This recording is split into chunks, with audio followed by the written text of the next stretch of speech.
I thought I'd give you a little winter update today on the high tunnel. What's been going on, how are things going inside. You can see that we have had snow Wednesday, today's Saturday, and we still have a lot of snow lingering. It's warmed up to about 36 degrees at this point, so it's still very chilly. This has been a very cold winter. We've had temps in the 20s for several weeks. We've had one or two high days where it did get warm, but basically it's staying about 60 or 70 in the high tunnel. And I thought I'd show you what's going on. I'm gonna clean up a little bit. We've got some weeds to take care of and kind of talk about some things that we've learned this winter. Winter's not over. We've probably got about another month of cold weather, but hopefully we're coming out of it and we're getting into some warmer air and ready to see some production.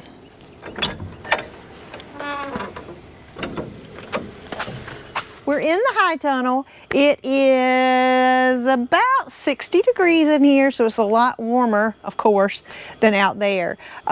Some of the things that we've got going on, this broccoli I let flower because it's pretty and I needed some flowers. We've got nasturtium that haven't started blooming yet. I probably will cut this on down before it goes to seed. These are the dill plants, and you can see that they love it in here. They have grown almost to the top. And I did come in with these little flower bags and cover some of these, not to keep the bugs out because there's no bugs in here, but to capture the seeds from this dill. I really don't want seeds going everywhere, so I'm going to cut these other flower spindles off so that I can only catch seeds in certain places. But you can see this, this dill is living its best life. Have you ever seen dill taller? I'm 5'2", so I think the railing is about 8 feet. So it's every bit 7.5 feet maybe. So yeah, they're really doing well. The lemon tree is blooming. It's not producing, got a little bit of scale it looks like. Not producing a lot of leaves yet, but it is thriving and blooming, which means hopefully we'll have some lemons. The strawberries are still growing. They haven't produced maybe 1 or 2 strawberries, but there are a lot of flowers now.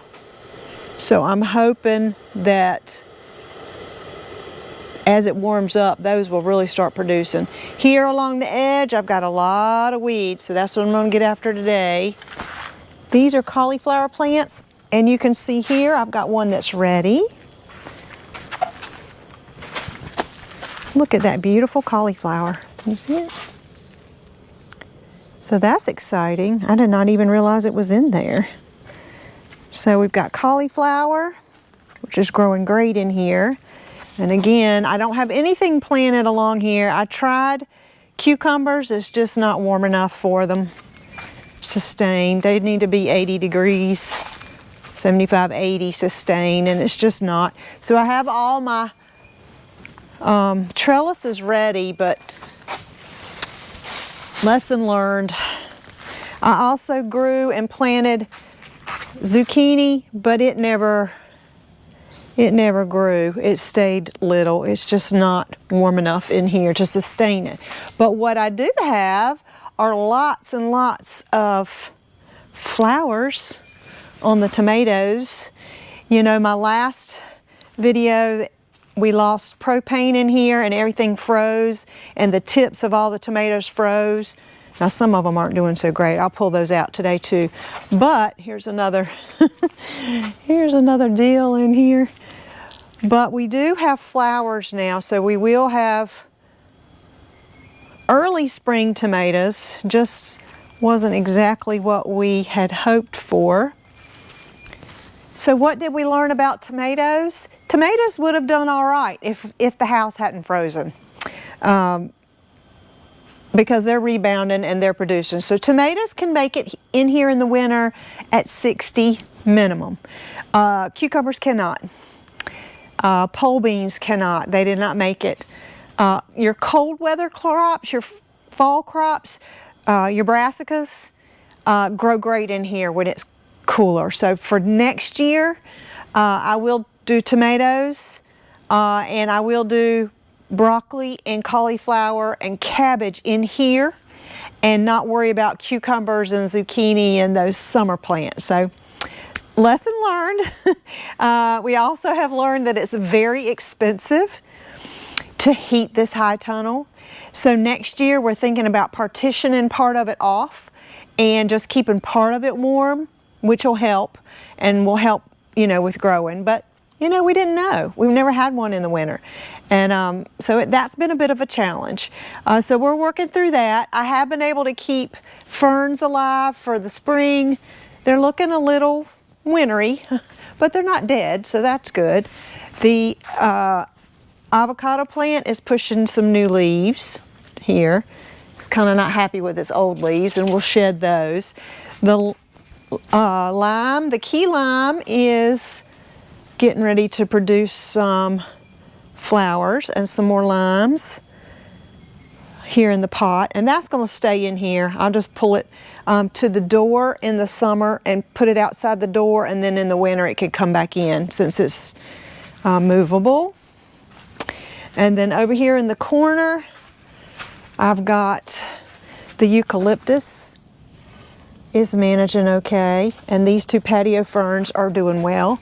So the hanging ferns will need a little bit of a haircut, but they are alive, so I'm not going to have to buy any more for this season. And of course, you know, the strawberries. So right here, nothing really. Tomatoes are okay. So that's kind of where we are on this side. Over here, I've got lantana that's holding. I've got a blueberry bush, and I've got a sweet Betsy bush, and then I've got the sweet potatoes that I planted in the grow bags. We'll see how they're doing. The geraniums are holding up well. And then I've got various Shasta daisies, 2 pineapples. They're holding their own. I did put the poinsettias in here. I really don't care if they live or die, honestly. I just want to kind of see how they're going to go. And if I can get them to the spring where it's warmer in here, I think they'll be all right. The 2 hibiscus are doing well. This one's blooming in here, which is pretty. This is a double yellow. It hadn't pushed any more blooms yet. Getting ready to put some more leaves out. So they're doing great, which is good overall. I've got hit or miss with the green beans. I've got bush beans here. Not a lot of production, so that's kind of a bust. Won't be planting those next year. And obviously I have, when we made this bed, put too much compost and not mixed with enough dirt, so I'll amend that and fix that up, pull out these green beans. They really quite a disappointment. What has thrived is the lettuce. The lettuce has been great in here. So we're going to get after these weeds and see how far I can get with that today. We'll put you on fast speed so you can watch that. I'll start over here.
just looks a lot better.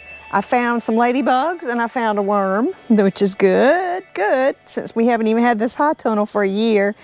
I've gotten the row with the broccoli in it done, down to the tomatoes. I've got a few little random weeds right here. I'm just gonna let those go. And I'm gonna sweep up and then be done with this side dump. I am gonna cut some of this dill back, and I'm probably gonna go ahead and cut this broccoli.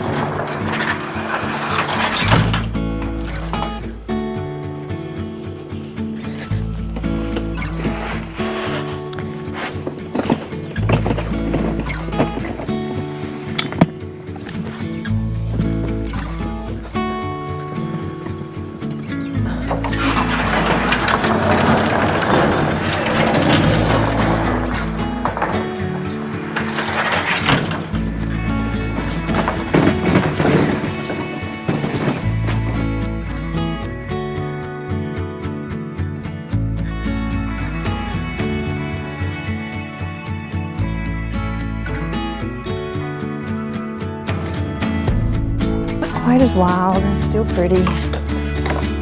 Now, let's get some of this. Let's get some more of these off.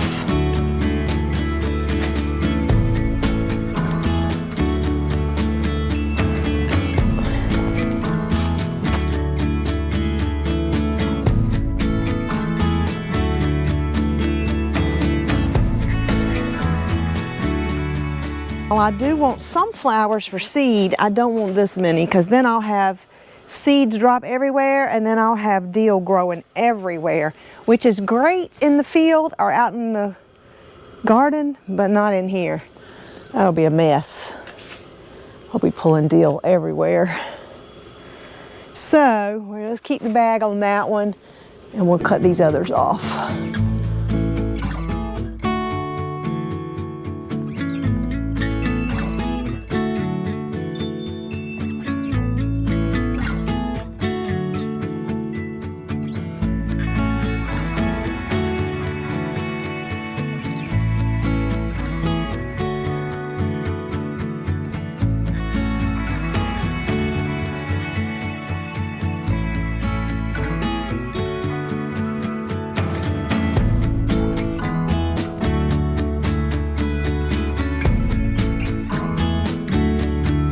And that concludes today's project of pulling weeds, which is actually a very good project. It helps you think about the weeds you need to pull in your own life, or it does for me. Anyway, it's a nice time for reflection. And it's always good to be by yourself for a little while. Get away from the noise of the world. So this project is done, and we'll be on to the next one.